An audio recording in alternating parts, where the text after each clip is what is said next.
नमस्कार दोस्तों। देखिए अब आ रही। नमस्कार दोस्तों, एसके लॉजिकल लर्निंग में अकेडमी में सुरजीत पाल आप सभी का स्वागत करता हूं एक बार फिर पुनः। और आज का मेरा सेशन है सीटेट का वीडियो 2 है, जिसमें हम आपको लेके चलेंगे जेंडर वाइज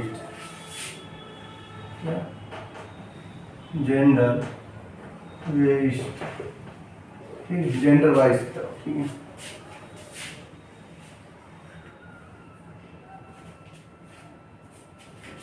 हेडिंग है लैंगिक पूर्वाग्रह।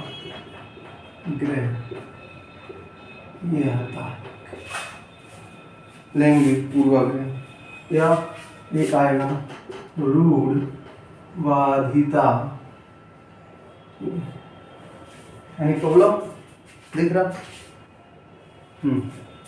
जेंडर वाइज लैंगिक पूर्वाग्रह या रूढ़वादिता क्या होता है? देखिए दोस्तों, क्वेश्चन आता है, क्वेश्चन को ध्यान रखना। अब मैं पैटर्न बदला, उसके हिसाब से क्वेश्चन का भी ध्यान रखना होगा। क्वेश्चन आता है, सीमा कंप्यूटर पे काम कर रही है। सीमा की माताजी बाजार से सब्जी लेने गई। भाई घर के काम में लगाओ, पिताजी खाना बना रहे हैं। ये क्या दर्शाता है? इसमें जेंडर वाइज नहीं है। अगर सीमा ही खाना बनाए, अर्थात कहने के तात्पर्य लिंग के आधार पर क्षमता, लिंग के अनुसार क्षमता को देखे बिना कार्य का विभाजन कर देना ही लैंगिक पूर्वाग्रह है। जैसे लिंग के आधार पर कार्य का विभाजन करना तथा लिंग तथा उनकी क्षमता के अनुसार काल का डिवाइजेशन कर देना। कि लड़का है तो भैया किसी कार्यक्रम में क्या करेगा? अगर वो लड़का है तो किसी कार्यक्रम में कुर्सी उठाएगा, भारी वजन वाला काम करेगा। और अगर वो लड़की है तो स्वागत गीत गाएगी, या जो काम होते हैं लड़कियों के वो करेंगे, महिला वाले कार्य करेंगे। ग्रामीण क्षेत्र में आज भी बहुत जगह कि लड़कियों को ज्यादा पढ़ा के क्या करोगे, ये भी लैंगिक पूर्वाग्रह ही है दोस्तों। महिलाओं को हीन भावना से देखना भी लैंगिक पूर्वाग्रह दर्शाता है। कक्षा 5 की शिक्षिका रश्मिका सिद्धार्थ से क्वेश्चन पूछती है। सिद्धार्थ अगर क्वेश्चन बोलने में न बता पाता है तो वो, एक मिनट, जब सिद्धार्थ क्वेश्चन नहीं बता पाता है तो उसे एक मौका और देती है। वहीं पर सीमा के साथ क्वेश्चन पूछने में सीमा को एक मौका नहीं देती है। ये भी उसने जेंडर स्वीकार किया, यानी लैंगिक पूर्वाग्रह, लैंगिक विविधता, लैंगिक भेदभाव, लिंग के आधार पर कार्य को देखे बिना क्षमता का विभाजन करना लैंगिक। लिंग के आधार पर क्षमता को देखे बिना कार्य का विभाजन, जहां पर जिस क्वेश्चन में लड़का लड़की में भेदभाव दिखता हो, लड़का लड़की में शिक्षिका लड़का लड़की के साथ भेदभाव कर रहा हो या कर रही हो शिक्षक, वहां पर जेंडर वाइज होता है। और जहां पर भेदभाव नहीं हो, कोई भी लिंग कोई भी कार्य कर सकता है, वहां कोई दिक्कत नहीं, वहां लैंगिक पूर्वाग्रह नहीं दर्शाता है। ठीक है, नेक्स्ट हेडिंग डालिए। नेक्स्ट हेडिंग हम लोग डाले हैं, नेक्स्ट हेडिंग डालते हैं open ended question. Open ended question, next heading डालिए ओपन एंडेड क्वेश्चन। ओपन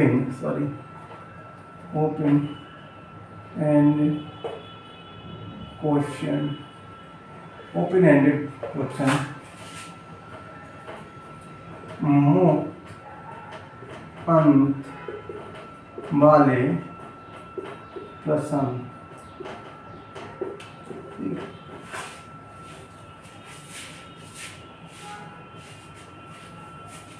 यहाँ पर मुक्त उत्तर वाले प्रश्न, ठीक है, उत्तर वाले प्रश्न। अब ओपन एंडेड क्वेश्चन क्या होते हैं? क्लास में हमने कहा कि भाई एक निबंध लिखना है। क्या लिखना है? निबंध लिखना है। और निबंध लिखना है 4 में से एक चीज, जैसे महात्मा गांधी जी, चंद्रशेखर भगत सिंह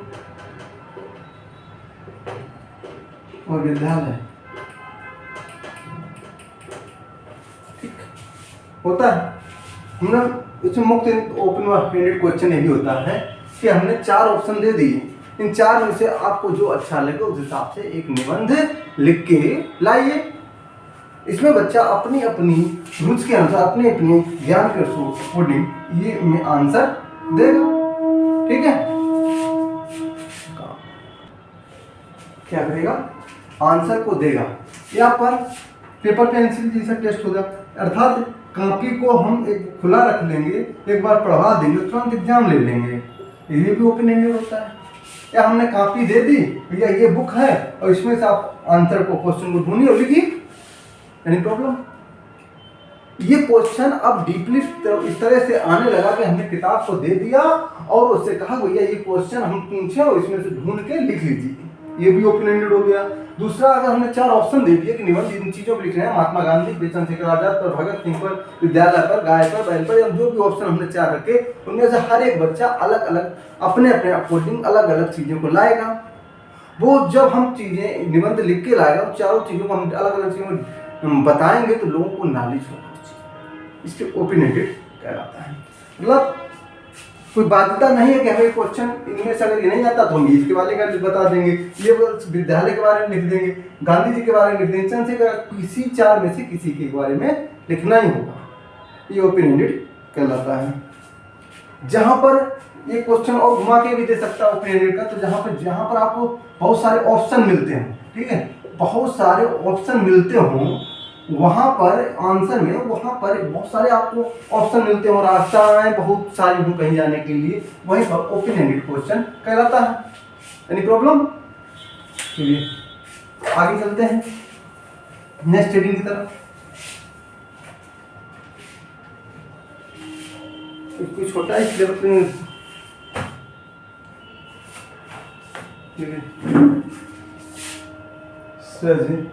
सृजनात्मकता, क्रिएटिविटी, क्या? अरे यार, क्रिएटिविटी, ठीक है।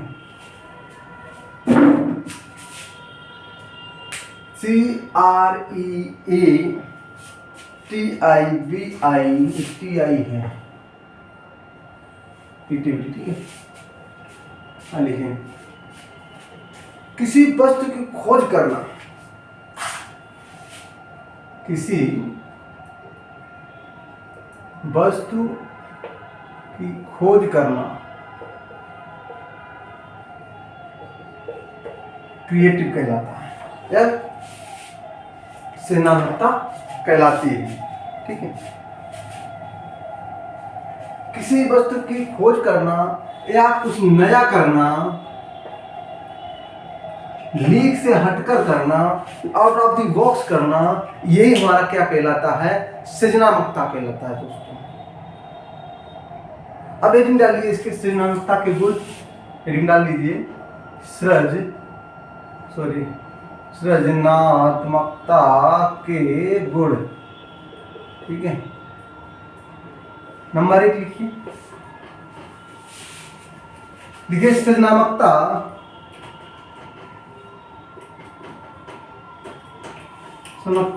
जन्म जाति होती है, सृजनात्मकता जन्म जाति होती है। नंबर 2 रूल है हमारा,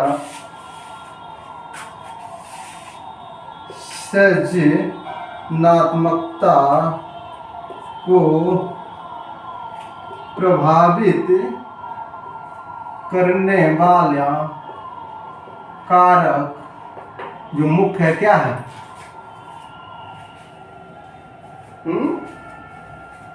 वातावरण,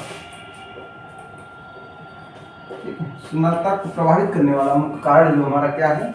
वातावरण है। नंबर 3 में सृजनात्मकता अहम केंद्रित होती है, क्या? सृजनात्मकता अहम केंद्रित होती है। 3 नंबर में लिखो, सृजनात्मकता अहम केंद्रित होती नंबर 4,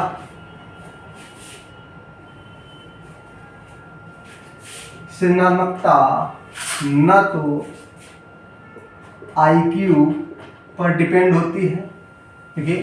सृजनात्मकता, मेरा मार्कर नहीं चल रहा, सृजनात्मकता न तो IQ पर डिपेंड होती है, सृजनात्मकता न तो IQ पर डिपेंड करती है,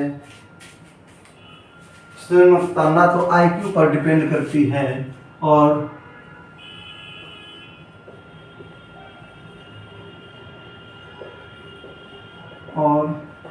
न ही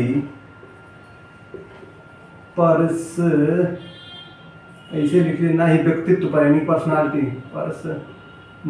पर, ना ही पर्सनालिटी पर डिपेंड करती है। सृजनात्मकता न तो IQ पर डिपेंड करती है, न ही पर्सनालिटी पर डिपेंड करती है। सृजनात्मकता को प्रभावित करने वाला मुख्य कारण क्या है? वातावरण है। एक मुख्य पॉइंट है जो हमारे क्वेश्चन पूछा जाता है, वो नोट करके लिख लीजिए। 5वां पॉइंट क्या लिखना है दोस्तों? सृजनात्मक बालक मुख्यतः अपसारी चिंतक होते हैं। क्या? सृजनात्मक बालक मुख्यतः अपसारी चिंतक होते हैं, ठीक। सृजनात्मक बालक मुख्यतः क्या होते हैं? अपसारी चिंतक होते हैं। अब हेडिंग डाल दीजिए दोस्तों, अपसारी, और सेकंड हमारी रहेगी अभिसारी। ये भी क्वेश्चन सीटेट में अच्छे से आता है, सेंट्रल टीटी में बहुत अच्छे से मजेदार तरीके से आता है।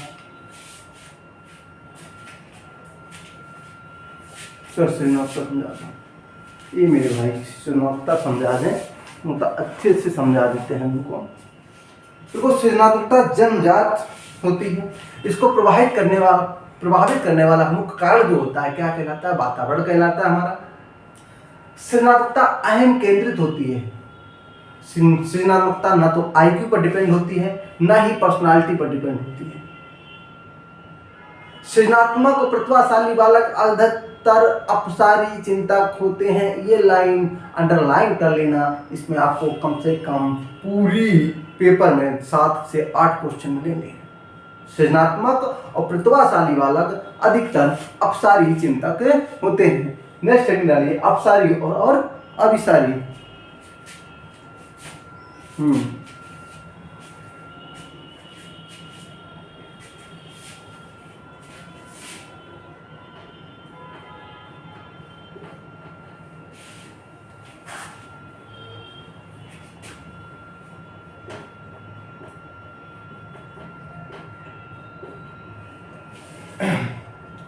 अपसारी और अभिसारी बड़ा अच्छा सा एग्जाम्पल है दोस्तों, अभिसारी और अपसारी समझने में। एक गार्डन में एक लड़का और एक लड़की बैठे हुए हैं। इमेजिन करना, एक गार्डन में एक लड़का और एक लड़की बैठे हुए हैं और लड़का लड़की को किस करता है। लड़का लड़की को किस करता है, लड़की लड़के को भी किस करती है। इमेज कीजिए, कौन होंगे? जो आपकी इमेज में आया वही है अभिसारी। आपने सोचा क्या? गर्लफ्रेंड और बॉयफ्रेंड, लेकिन उसकी एज 6 साल और एक की 4 साल। अब आगे अभिसारी, यही अपसारी चिंतक बोलता है कि वो लड़का लड़की दोनों भाई बहन भी हो सकते हैं, एक अच्छे फ्रेंड भी हो सकते हैं, गर्लफ्रेंड बॉयफ्रेंड भी हो सकते हैं, एक लाइफ पार्टनर भी हो सकते हैं, यानी एनीबॉडी कुछ भी हो सकते हैं। Any problem? लेकिन ये संकीर्ण सोच वाले 90% भाई बहन भी बैठे हो तो कहेंगे नहीं भैया निब्बा निब्बी है। तो कहने का तात्पर्य यह है कि आपको समझ में आए, इसलिए हमने एग्जाम्पल दिया। बाकी लिखने के लिए हम लिखेंगे, हेडिंग में लिखिए, एक बृहद सोच रखने वाला।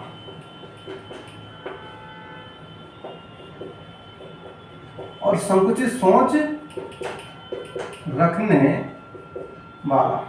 ये बहुत तरीके से सोचने वाला,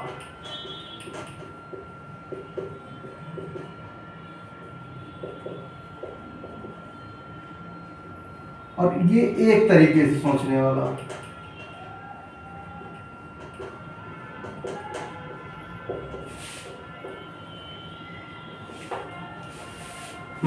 भाई बहुत तरीके से सोचने वाला और एक तरीके से सोचने वाला, नहीं समझ रहा। अपसारी का मतलब अनेक प्रकार से सोचने वाला व्यक्ति, एक समाज सकारात्मक व्यक्ति अपसारी चिंतन की श्रेणी में आता है। वहीं पर संकीर्ण और निम्न सोच रखने वाला व्यक्ति अभिसारी चिंतक होता है। आप पढ़ाई कर रहे हैं, गांव में कुछ भी, तुम्हारे परिवार में कुछ रिलेटिव ऐसे भी होंगे, क्या यार बीएड बीटीसी कर लियो, इसके बाद इसमें कुछ है ही नहीं, इसमें भविष्य नहीं, करियर नहीं, भर्ती तो आनी नहीं है, क्या करोगे टेट तो सुपर टेट करके, टेट सी टेट करके, मतलब उन्हें की लाइन अच्छी नहीं, वैकेंसी नहीं आना, सरकार अच्छी नहीं, ये है वो, 20 एक्सक्यूज दे देंगे। और उनकी संकीर्ण सोच है, निम्न स्तर की सोच है, यहाँ पे देख सकते हो निम्न स्तर, ठीक है, और ये उच्च स्तर, ठीक है। और ये क्या सोचता उच्च स्तर, मैं सेंट्रल ड्यूटी पास हो जाऊं, केबीएस बीएसएसबी अन्य स्टेट में वैकेंसियां आती रहती हैं, हम अपना सिलेक्टेड करेंगे, कहीं ना कहीं ऑप्शन ढूंढेंगे और कुछ करेंगे, ये अंतर। आप नौकरी की तैयारी कर रहे हैं, कुछ बोलेंगे नौकरी कहाँ लगेगी, सरकारी नौकरी है कहाँ जो तुम्हें तैयारी करने के लिए जा रहे हो, उसमें नहीं भी जाओ, तैयारी करो, साल 2 साल 5 साल नहीं, एक दिन लगोगे, समुद्र के किनारे पड़े रहोगे तो लहर आनी आवश्यक है। संघर्ष होता है दोस्त, संघर्ष के समय आप स्वयं अकेले होते हो, कोई आपका साथ नहीं देता है। समय का इंतजार करो, रास्ते भी अपने होंगे और मंजिल भी अपनी होगी। समय का इंतजार करो, रास्ते भी अपने होंगे, मंजिल भी अपनी होगी। अपने सपनों को जिंदा रखिए, अपने सपनों को जिंदा रखिए। अगर आपके सपनों की चिंगारी, अगर आपके सपनों की चिंगारी बुझ गई है तो इसका मतलब यह है कि आप जीते जी आपने आत्महत्या कर ली।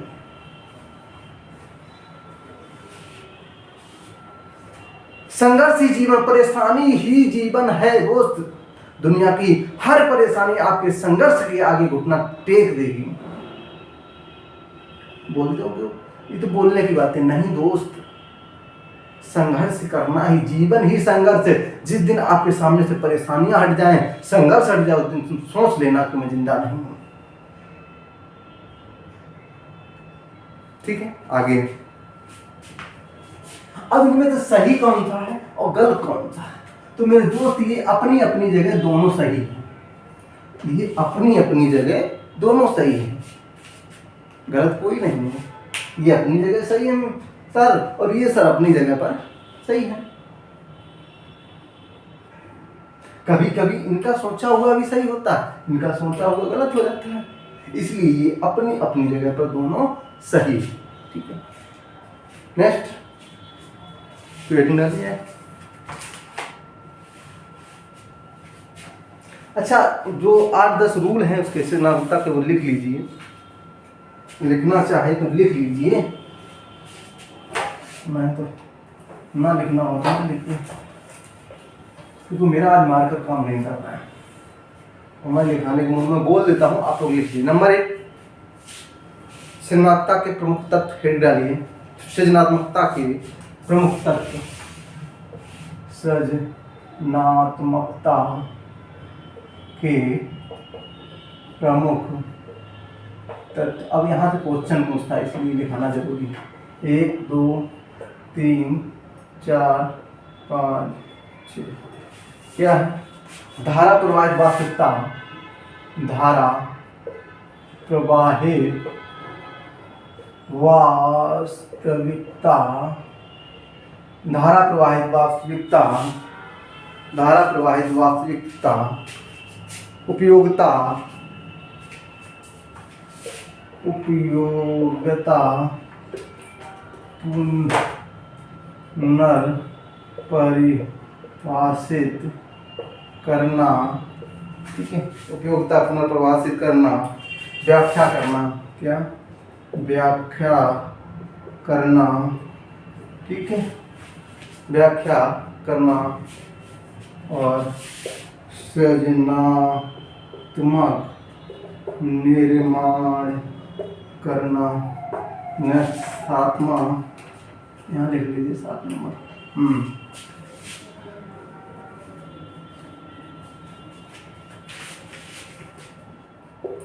संवेदनशील विलक्षणता,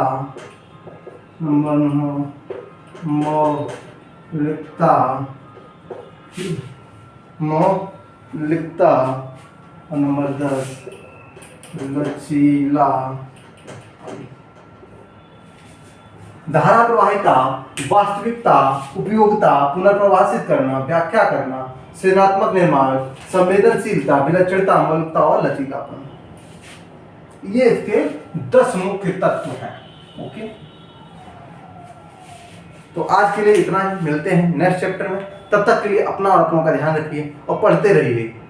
सेंट्रलिटी अच्छे से आप पास होंगे, मेरा विश्वास है। और God bless you, thank you सभी को आज के लिए, धन्यवाद।